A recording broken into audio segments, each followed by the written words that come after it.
like to take a quick second to thank those that have helped me to get here.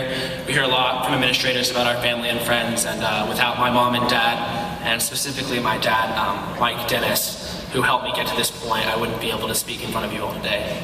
Yeah. Thank you very much, I love you. So, my fellow Wildcats, it has come to this.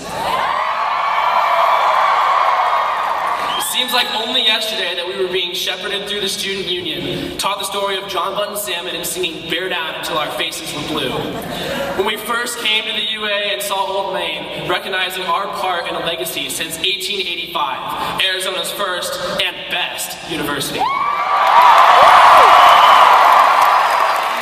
This institution has been our home for 4 years, or 5, or 7 for some of you, but nevertheless it has been our home.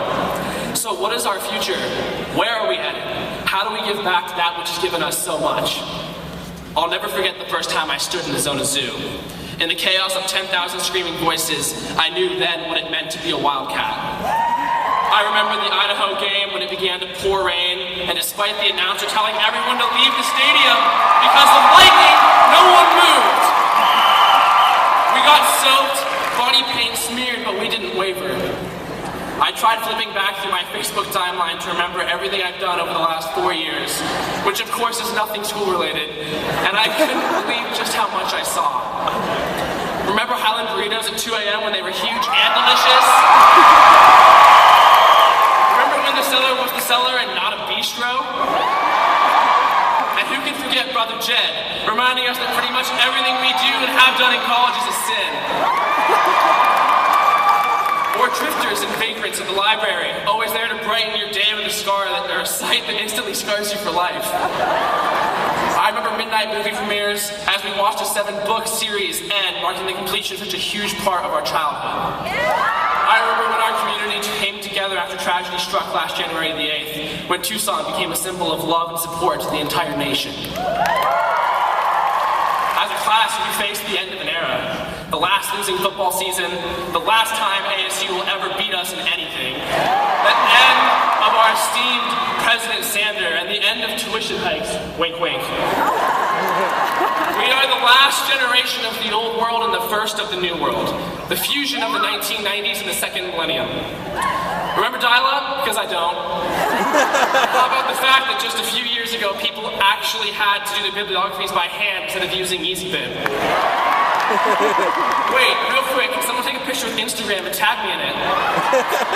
I said I was even a little too distracted with DVR'd episodes of Family Guy and stumbling on new memes to focus too much on this speech, so I'll just keep winging it.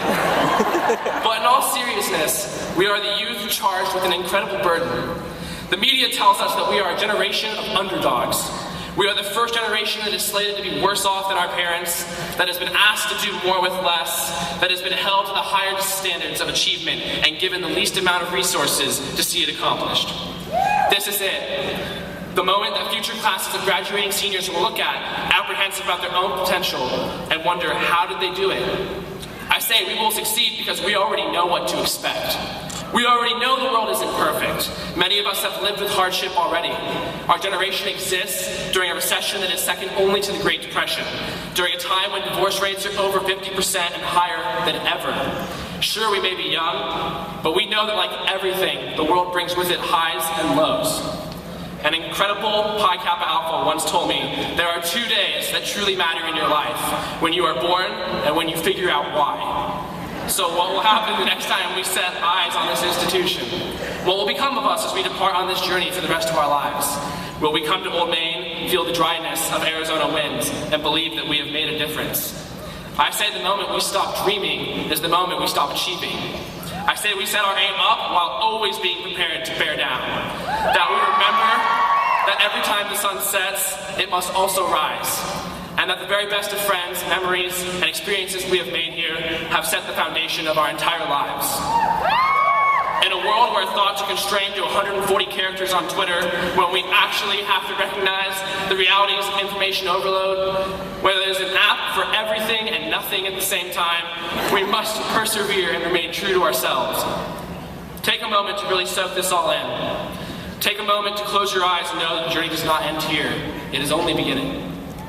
We may have never met, never had a class together, never been to the same party, and never even running into each other on the mall, rushing to class. But chances are I know you. I know what you're feeling. I know what you're going through because I'm going through it too. I know how much you love the University of Arizona. I'm not an expert on the future, and I may not know exactly what is happening next, but I know that I believe in my generation.